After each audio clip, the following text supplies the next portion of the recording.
女士、各位先生，大家好我是愚人自由基金会执行长李希昌，今天很荣幸来这边跟各位分享厚熊咖啡馆社区共生计划。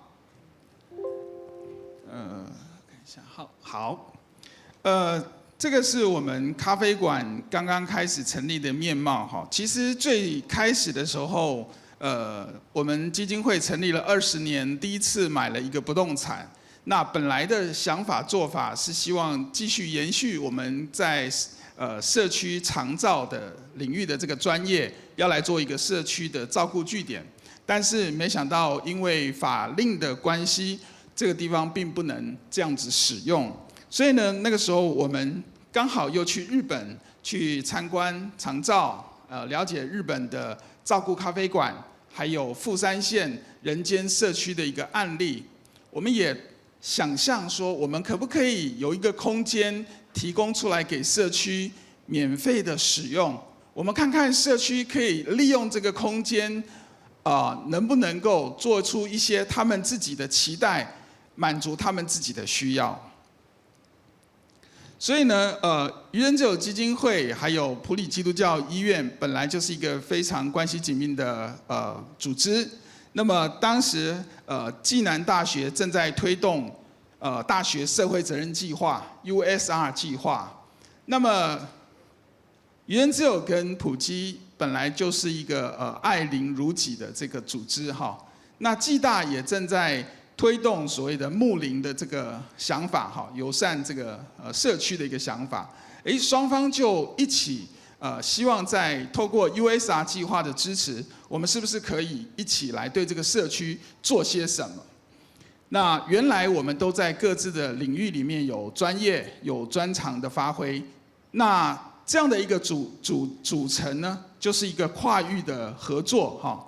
但是呢，我们会因为理念上的相同，我们就逐渐的整合在一起好。那我们希望共同的走进社区，为社区来解决问题，希望用社会创新的方式来解决社区的一个照顾的问题。所以这个厚熊笑狗就是这样的一个情况下产生。那么厚熊笑狗当初的设计，除了暨大、埔基、愚人自由之外，还有帮我们设计这个 logo 的这个巷弄文旅哈。那我们希望在我们彼此的合作之下，能够建构社区长辈老后的一个尊严老化的一个生活。但是这样的一个合作呢，根据这个过去的经验来讲，其实有很多的挑战，因为我们都各自有各自的专业。不可讳言的讲，我们可能会有很多本位主义的想法。要合作在一起，要用什么样的一个决策的模式，怎么样的一个合作互动的模式，其实有很多未知。好，我们都是对不起，我们都是走在一个比较陌生的一种治理的模式里面。我们说是一个网络的治理，怎么样彼此合作、彼此信任，然后共同为社区建构一个照顾的未来。所以呢，那个时候这3方的组织就分别在医疗、分别在长照，还有生活照顾这个3个领域呢，我们就想象我们为这个社区建构的是怎么样的一个服务呢？是一个乡村型整体式的老人照顾模式。那么我们可以向社区还有家庭来提供各种各样的服务，但其实并不容易哈。这个3方的合作的初期，其实有好多的磨合。还必须跟整体的社区做很多的沟通，其实并不是想象的这么一帆风顺哈。那么更大的挑战，其实在之后哈，其实暨大的 USR 计划很快就移情别恋了哈。他们只支持了这个厚熊咖啡馆1年的时间呢，国家就停止了这个资助哈，转向了其他的这个方案。但是很顺利的哈，我们又衔接了这个企业的资源，很快的我们得到了这个传善奖的帮助哈。传善奖认同厚熊笑狗，这个就是台语的谐音叫厚熊叫狗哈。我们在社区成立的这个厚熊咖啡馆大家看到这个 logo 哈，这是埔里是一个山城，它有水有丰富的这个出产，农田的出产。那么我们要用咖啡这样的一个氛围，把好朋友聚在一起，透过这个爱心的串联，我们在这边提供一个尊严终老的一个长照的一个社区共生的理念。虽然 USR 没有办法继续哈，但是传善奖很快的就支持厚熊咖啡的这个计划，让我们在初期有非常丰沛的这个资源、财务资源。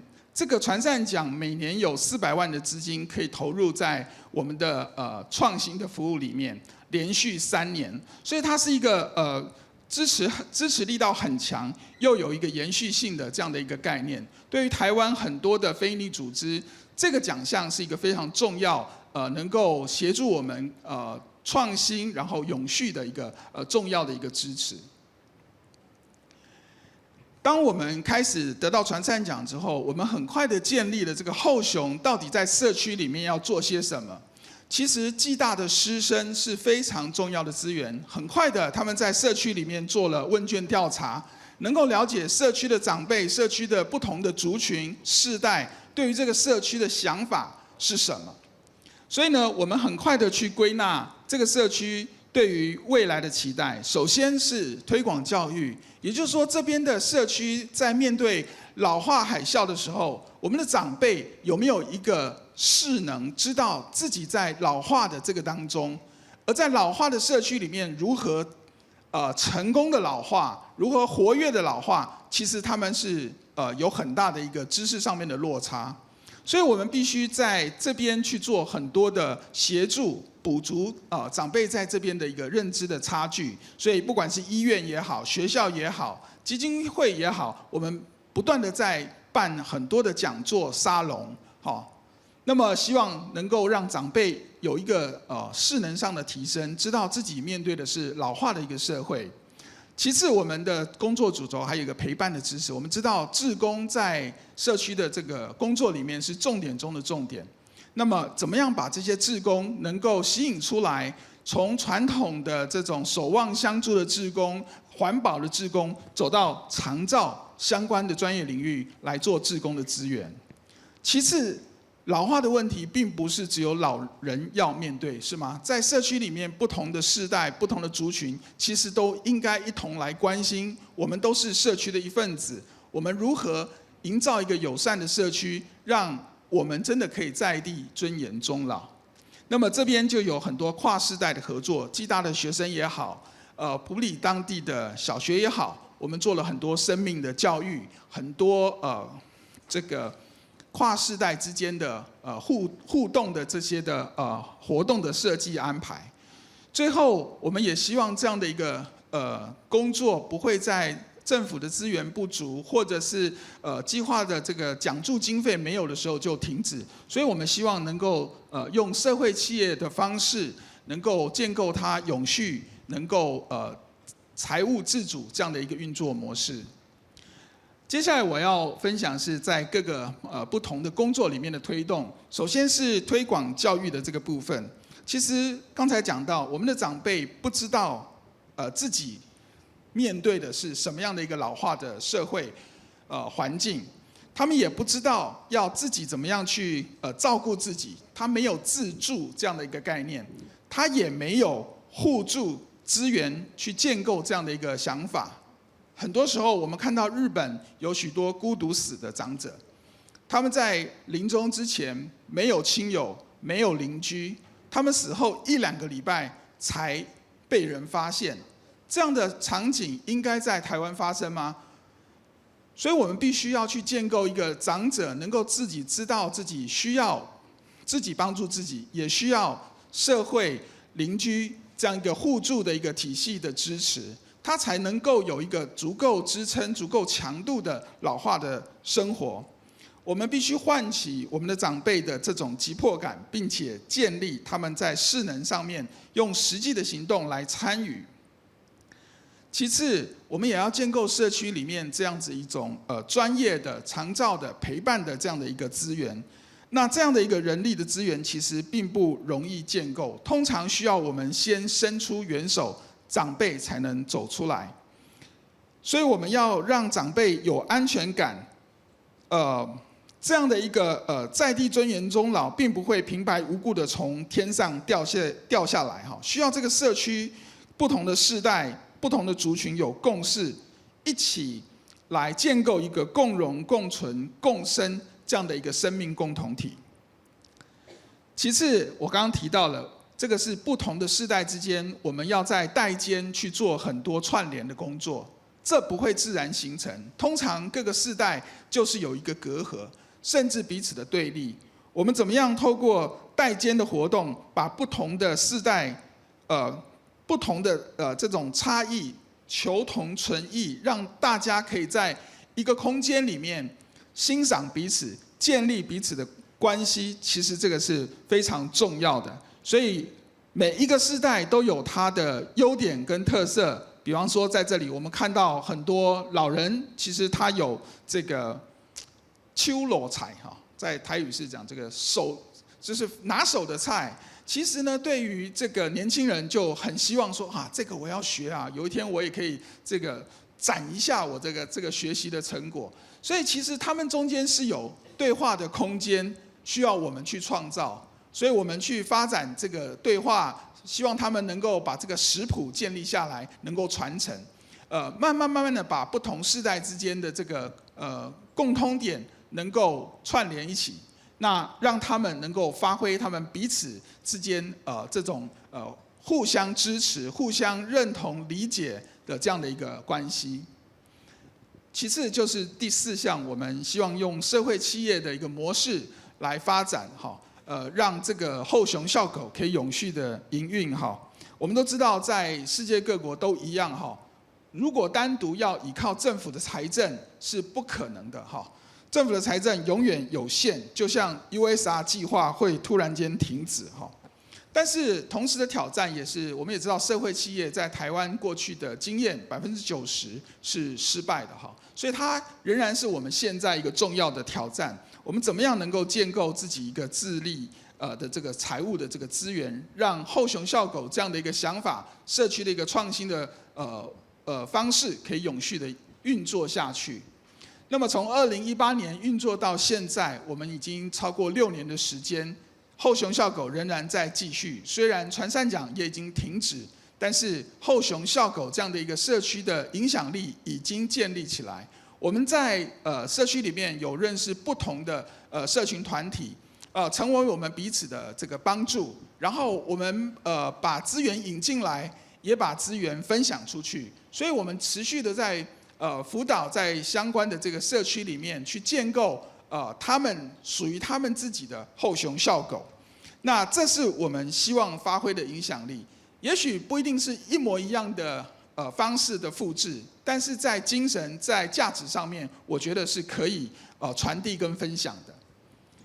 那么这个社会影响力，我们可以看到，在小农商家对我们的支持，在企业对我们的赞助，还有在社区里面我们形成的这个互相帮助这种社区的志工的这个服务，还有政府，我们也不断的从政府不同的部门来寻求它的资源。那么这些资源也许不一定非常的充足，但是常常可以是互补的。但是我们因此可以跳脱传统对渔人来讲，我们习惯在卫政底下，在这个社福的这个资源底下去拿政府的经费。但是我们在厚熊，我们就跳脱了这样的想法，我们拿到的是教育部的经费，拿到的可能是农业部、水保署的经费。所以这有不同的资金的来源。也有不同的对于这些计划的一个想象，其实是可以弹性串联起来的，就可以跳脱原来很僵化的一个架构。那么长照、医疗、教育这3方的合作，也不是建立在厚熊笑狗这样的一个点而已。到目前为止，我们跟暨大之间发展了更深更广的合作，比方说我们一起成立了暨大最近成立的护理系、长照系，甚至是护理及健康福祉学院。未来我们还从这样的一个理论学术的一个合作里面，甚至我们正在架构一个养生终身学习的一个合作的 BOT 案，要在暨大的这个场域里面做很多理念上的实践。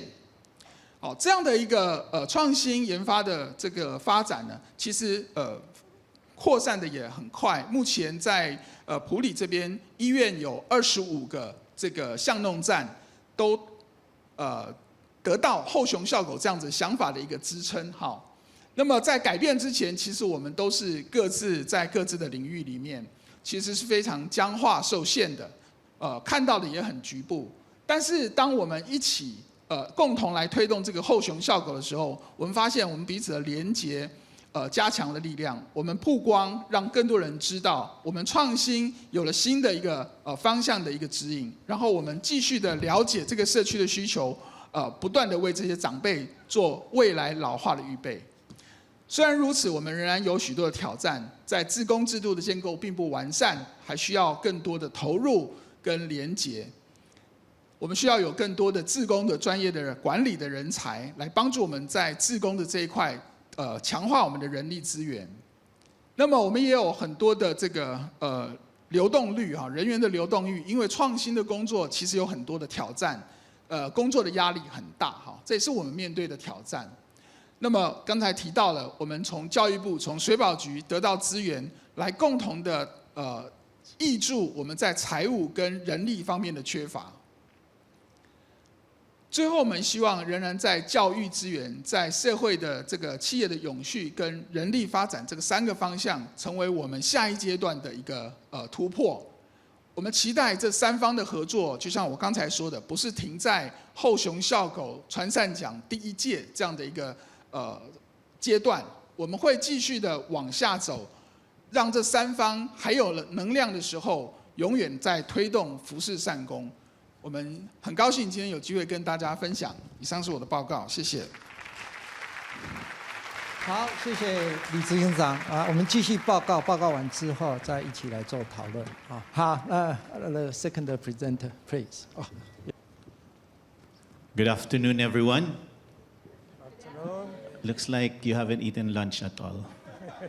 No, thank you for having us here. So I'm Luis. I actually studied Chinese when I was really small and young. And I think my name in Chinese, if I can recall, O Lui. I don't know if O Lo Lui. Maybe somebody made fun of it, but that's my most Chinese word that I can share this afternoon. So Gawad Kalinga, we were born 21 years ago. Gawad means give, Kalinga means care.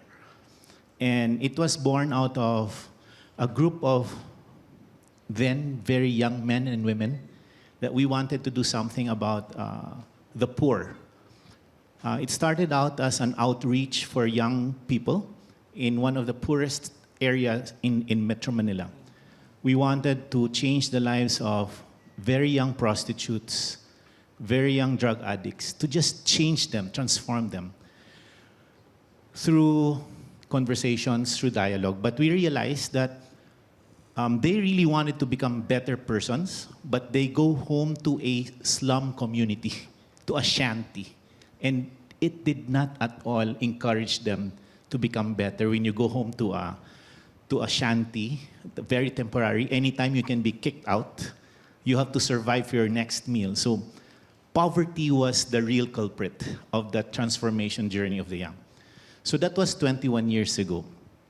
And it was started with 3 of us, I think, at the time. So today, GK, as many would call it, is present in almost 1/4 of the country.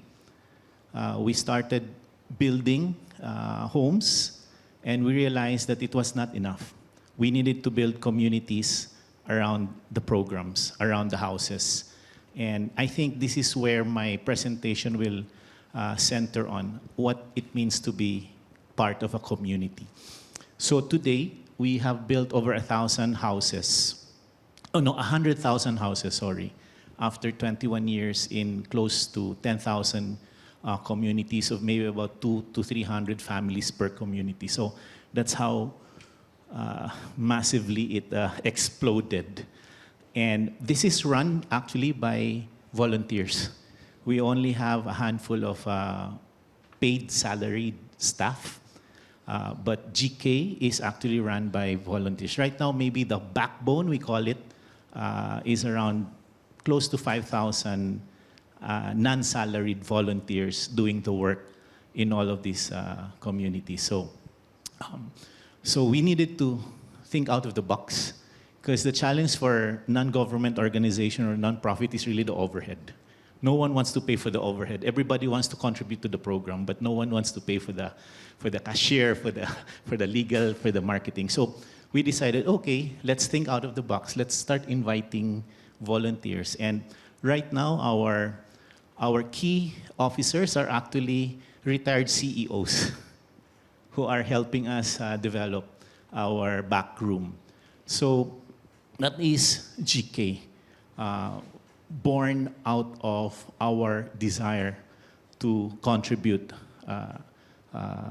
and actually end poverty. That was our ambition, to really end poverty. And not just to alleviate or lessen, but to really end poverty. And we needed to look at the country as a whole, not just a community where there are poor people. We needed to make our goal so large that it forced us to not just think out of the box, but to collaborate with other organizations, because we could not possibly do it alone, even with government. So we said, okay, let's end poverty for everybody. Because poverty is like this. So one of the former President Cory Aquino, when we presented the vision, she said, oh, be very careful, because you might, be embarrassed, get embarrassed if you don't hit your project, your target. But our rationalization at the time was, if I have 3 kids and I don't have enough resources, should I just feed one and let the other 2 go, sick or get hungry? I need to have a plan for the 3, for everybody. So that was our posture on poverty. We need to have a plan for everyone and start chipping. Let me introduce you now to the Philippines. By 2050, we would have become, if not the youngest population in the world. Average age of 21 years old. 15% of us will be above 65. And 30% will be below 15 years old. That's how young the Philippines will become by that time. And that's only 26 years from now. But the challenge is, today, 95 Filipino kids die of hunger every day. Every day for the Philippines. And only, 1 of 10 can actually read. So we have a very serious issue with our population. We may be the youngest, but poverty is like stopping the growth and the possibilities of the Filipino. So GK is very engaged in trying to, this is the who that we are serving. The kids and the farmers and the fisher folks, because they remain to be the one of the poorest sector in the country. So when we started GK, we needed to, our approach to ending poverty, and this is the topic, we needed to reframe what poverty is. It's not just about the $1 per day. We needed to redefine poverty for us, that it's really a crisis in values that has economic consequences. When we look at the poor that they don't want to participate, they can't participate because they were not, the capacity to participate isn't there. When businesses look at the poor as problems to be solved rather than persons to be loved. Case in point, when a company wants to develop an area and there are informal settlers there, they look at that as a problem to be solved, and then they just throw these families outside of that area without really settling them properly. So see, the perspective of redefining or reframing poverty helped GK scale. when we built the houses, we just didn't build the house, we painted the house. We just didn't paint the house, we landscaped the whole thing. Because we began to look at the poor equal in worth. So that reframing how we look at the poor can unleash possibilities, even solutions. Looking at the poor equal in worth. That pushed us to really give the best for the least. That pushed us, for example, we didn't have money, like many NGOs, who, non-government, non-profit. So when we started building the houses, our main problem was land. Very expensive, very expensive. So we said, okay, let's ask land for free.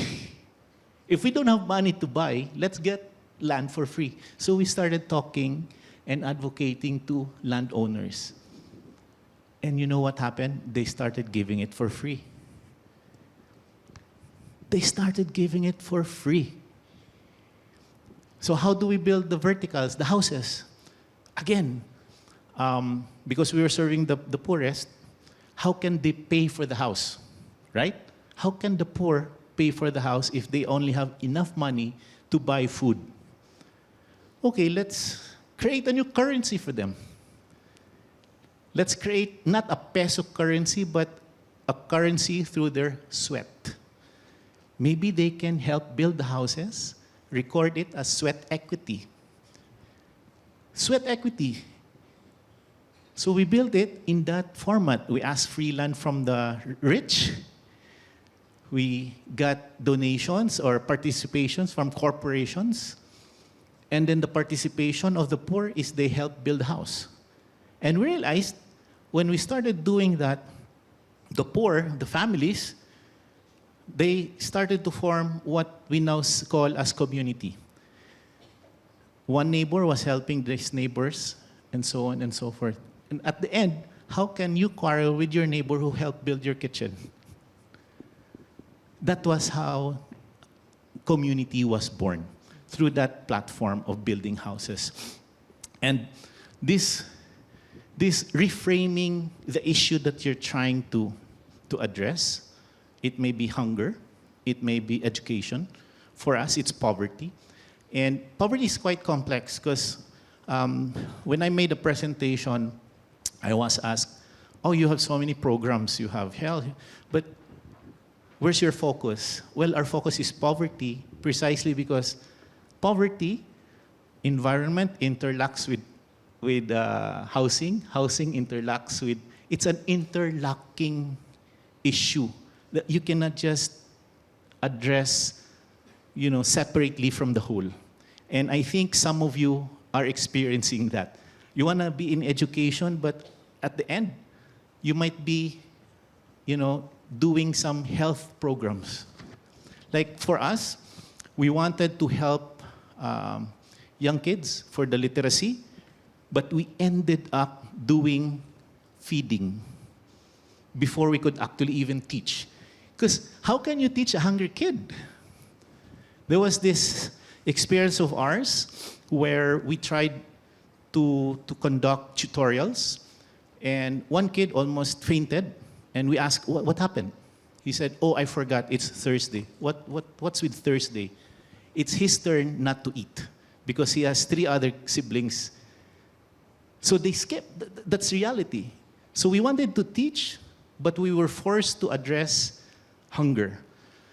So with all those communities, so we framed it. So I think last year we delivered 6.7 million meals across the country. Every single day we cooked. We had central kitchens, 87 central kitchens, cooking every day with volunteers. 3 minutes left, I thought, oh, okay, I don't want to argue. So building that culture of caring and sharing is an important antidote to poverty. And I want to introduce you to this person. This is Disco. We built a community in the cemetery. There came a point in time where there were more people living than the dead buried in that place. So we renovated, relocated 700 skeletal remains, and then we built this. And I want to introduce you to one of the person, the power of caring and sharing. Kung walay number dito mong balay, may pagkatong mga nitso diha sa una, nay managkot, may bawaan, ay address kay na may pangalan ang mga nitso. Kami nga nanamuyo diha, wala jay tibok ng tinodaday nga address ba. Hindi naman yun yung hanapin yung kartero, hindi naman yung nitso hanapin, yung buhay naman. So that's the new building now. Sa ibabaw sa nitso. Kami It used to be cemetery. Ibabaw pag yun, dili na nitso. Kundo na. Dako yung diferensya. Kuhaan man na kanang skits. O, nanami ka ibutang nga skits. Condobel 1 Lorega. Yung pangalan, Joscoro si Panso. Di na may magnuna na unsa na ron dito atong mga butang. Gikawat na ron. Dili na. Kay safety naman. So our legacy there, he has now a home address. Just a home address that he can pass on to his next generation. The next video, I know I have 1 minute, I'll be very fast. We are into engaging farmers right now. What we call, not social enterprise, what we call it preferential value creation. Build a business model that will share more profit to the poor than you. Because they don't have the capacity to scale and scope, we have the capacity to scale and scope. And this is the impact of what we have done so far. And we are into distribution now of our new products.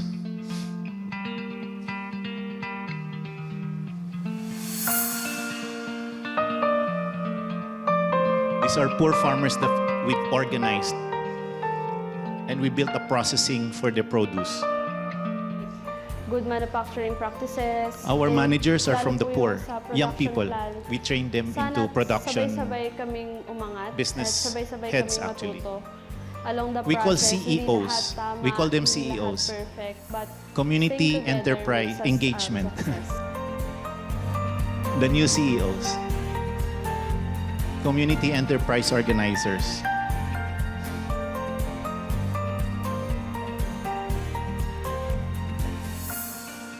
So pretty soon we will be exporting to Singapore one of our key products that is grown by the farmers, processed by the community, and exported and retailed by our partners. Unlike corporations, they made their business and formed foundations. Gawad Kalinga started as a foundation. Now we are incorporating a for-profit platform so that we can engage commercial. And I guess I'll end with our mission statement. It's actually going towards a future of zero. Zero poverty, zero exclusion, and net zero carbon. And that is, who would believe that there's a value to zero?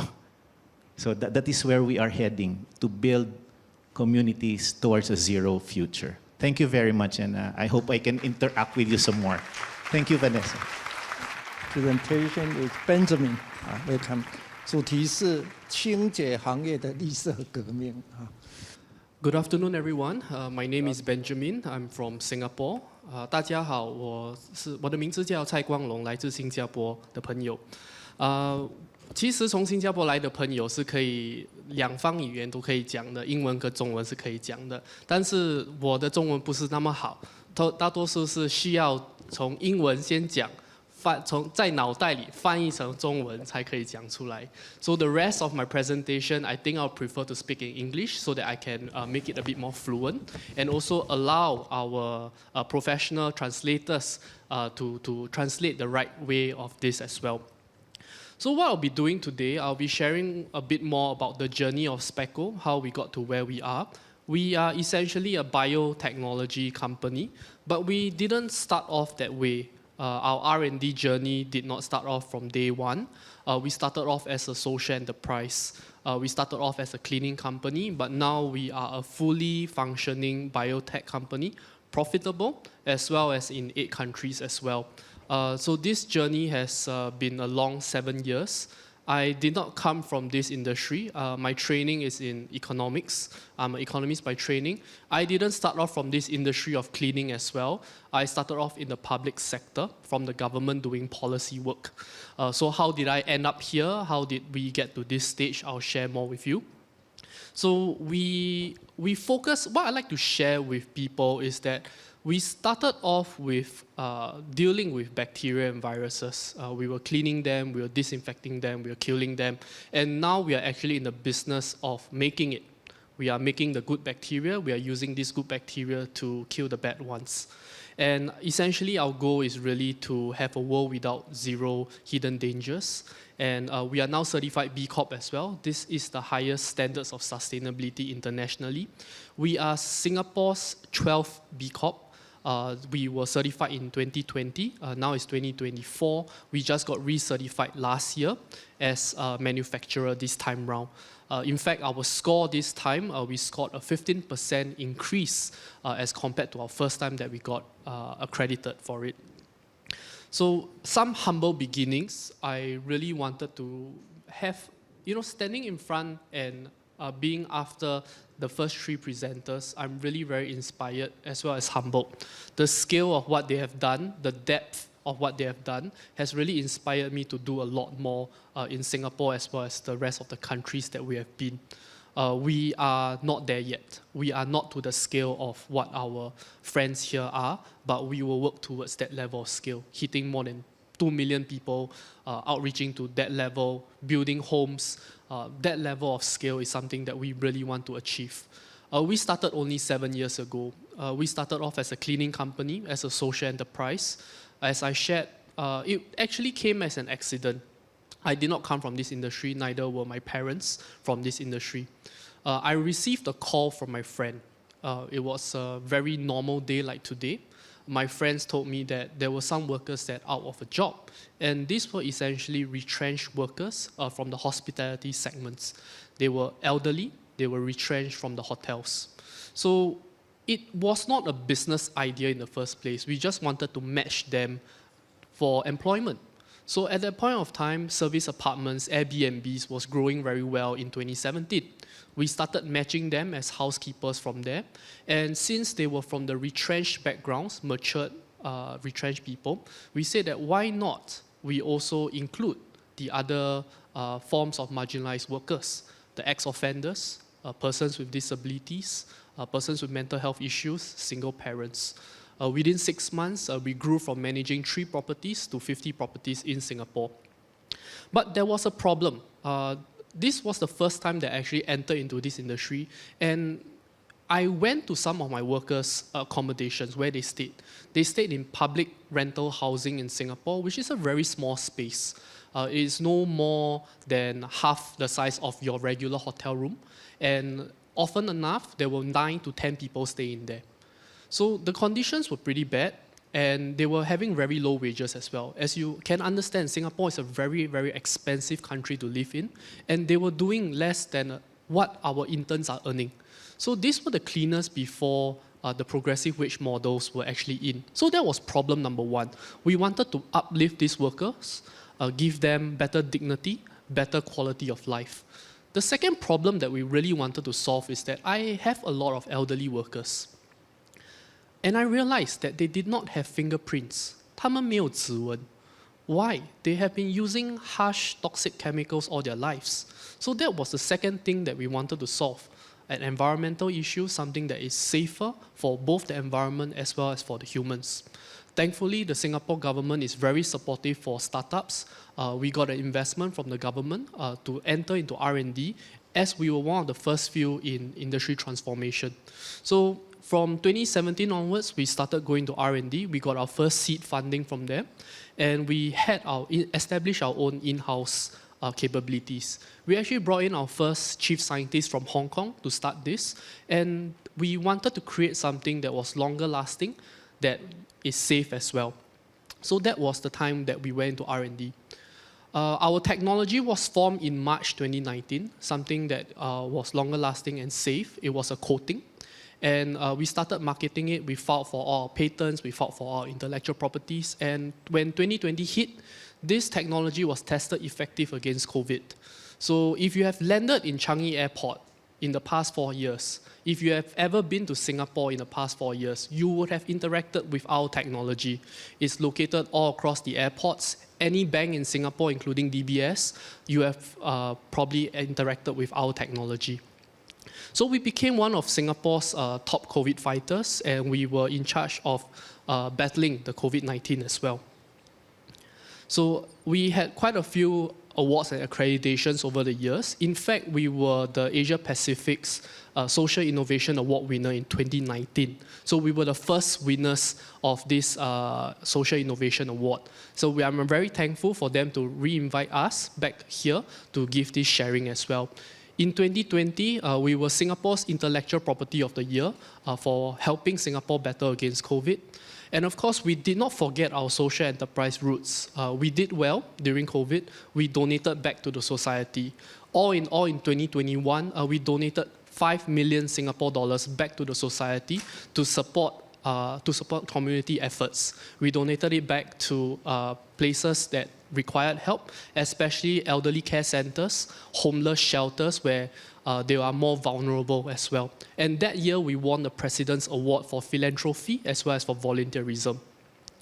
In 2022, we opened a new office in a startup location in Singapore called One North, and we were very happy and very privileged to have the future Prime Minister of Singapore to have opened the place for us. So as you understand, Singapore is undergoing a political transition as well. Prime Minister Lee Hsien Loong is stepping down already, and Deputy Prime Minister and future Prime Minister Lawrence Wong is the one stepping up. He visited and opened our office, and I have a photo there that shows that he's my most expensive part-time worker. So these are some of the customers that we have. These are mostly Singapore customers. So we deal mostly with airports, we deal mostly with banks, telcos, oil and gas, luxury brand products. Hygiene is quite agnostic. But what I'm really here to share with you is what we are up to, what our investments like in R&D since COVID as well, because that is what is going to be exciting. So I was featured on Tatler magazine in 2022 as one of the leaders of tomorrow in Asia Pacific Ray. And essentially my idea was, and my vision was to push the company towards the next phase of growing higher, deeper and broader. I have 3 business units now in Speckle's business. I'll share with you what we do. The first business unit is actually in advanced manufacturing. This is something that's very exciting as well. So what we have done is that we embedded our self-cleaning technology into materials, making these enhanced materials, making it with higher value add. And the best part is that we still embedded our social elements into the business, whereby each of these partnership has to support a social cause. So that while we no longer just ordinarily hire people as part of our cleaning team, our partners have got to also support the social impact to build this ecosystem. I'll share with you what I mean. What we have done, this is something interesting. We did it with a Japanese company last year when we were in Japan.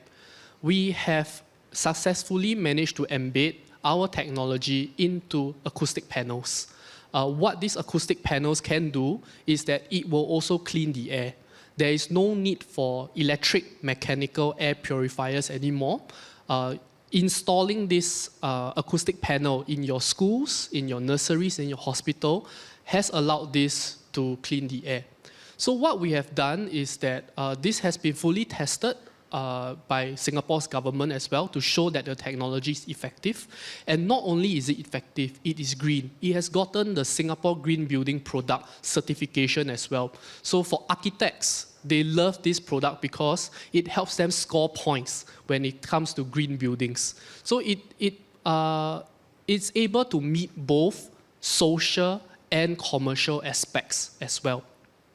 On top of that, our partner that is running the factory for this, they have also committed to hiring from the deaf society, from the Association of the Deaf, to run the factory plants. This will also help us to fulfill our social goals as well by hiring, inclusive hiring from marginalized groups.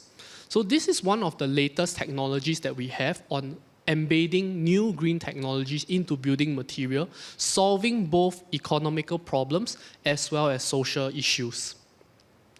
We also have it for curtains, where we make it anti-static by nature so that it will be easier to clean as well as asthma-free. So these are ways on how we have put our technology into different materials so that it can be produced in factories itself. So aside from curtains, we have also gone into floorings. We have also gone into kitchen materials as well. So that's for business unit number 1. For business unit number 2 is something that's even more exciting. It's something that we have invested in since the peak of COVID. We were actually thinking about what and how do we stay relevant post-COVID as well. We did not want to be pigeonholed that we were essentially a COVID player, so we started to do investments from there. And which is why we were looking at how the Europeans were doing it, and we essentially said that, look, there are these things called probiotics, Isenjin, and we can actually use probiotics to take care of the environment as well. This is better than using disinfectants. So what we have actually done was that we have solved the problem that the Europeans could not do. Why? Because probiotics, while it has been used in Europe for the past 20 years, probiotics are generally live organisms that do not have a very long shelf life. So it is not very stable, as well as you require a cold supply chain to use it. With our durable technology, we have made it shelf stable, and we have allowed it to sustain and live in the environment for a much longer period of time. We have started deploying it for hospitals as well. We have started deploying it for public areas. And why is this so exciting? Because using probiotics, we are able to reduce things like hospital-associated infections, HAIs. These are contaminations that you go into hospital with one set of viruses, one set of diseases, but you come out with something even worse. So this is a problem that the hospitals are trying to solve. We started research into this. We invested in a Belgian company, and we enhanced it and did back selling to Europe as well. So this won us Healthcare Innovation of the Year last year at the ASEAN Business Awards. And essentially, we have many independent clinical studies to support our data right now as well. And some hospitals in Singapore using us. We have just started rolling out this new product 6 months ago, and the 2 largest private hospitals and the 2 largest public hospitals in Singapore have already adopted it on a commercial basis as well. So this is how it works. I would like to focus on the bottom left-hand screen, bottom left-hand corner. If you disinfect using alcohol or you disinfect using any form of disinfectants, you have to clean it over and over again. It's very tedious, it's very labor-intensive, and it's very expensive. Probiotics last longer. You form on top of it like kombucha, right? It grows. So when it grows, no bad bacteria will grow on top of it, and it eats it up. Picture tells 1,000 words. Let me show you what it can do. We run some projects with HDB in Singapore. HDB is the public authority of Singapore, whereby more than 90% of Singaporeans actually stay in this public housing. We did the project for them. Look at it. There's more algae biofilm, as what you can see on the top right-hand corner of the pictures. After 2 weeks, the probiotics will actually eat all this off naturally. So there's no need to use chlorine, there's no need to use acid to wash all this off, making it a more sustainable option. It can also be used in rubbish chutes as well, where it eats biofilm, and this will solve down the line problems like pests, cockroaches, where they treat all this as food. My probiotics are fighting against them and treating them as food as well. So we are snatching away the food from the pests. So this is something very interesting that we have done. We have also gone into agriculture as well, and this is something that I would like to focus on because it solves another UN SDG problem. Probiotics is very agnostic. It can be planted into places like your soil and agriculture as well, improving yield, reducing diseases. So we are looking at more partners, especially in the agriculture area, for us to run projects. We have already partnered Japanese. We have also partnered the Malaysians as well. So hopefully we are able to partner Taiwanese organizations as well in the agriculture segment. Of course, let's do something. Yeah. So the last business unit, since I have about a minute of time left, we have multifunctional coatings as well. So what we have done is that we have, in fact, value-added our own coatings, making it multifunctional. Adopting new products and new technologies from Switzerland, adopting new products from Germany, making it stable, blending it with our technology as well. We have modified sulfur. As you guys know, sulfur is toxic, it's poisonous. What we have done was to extract the toxicity of sulfur, yet keeping the functions of it being able to remove and repel pests.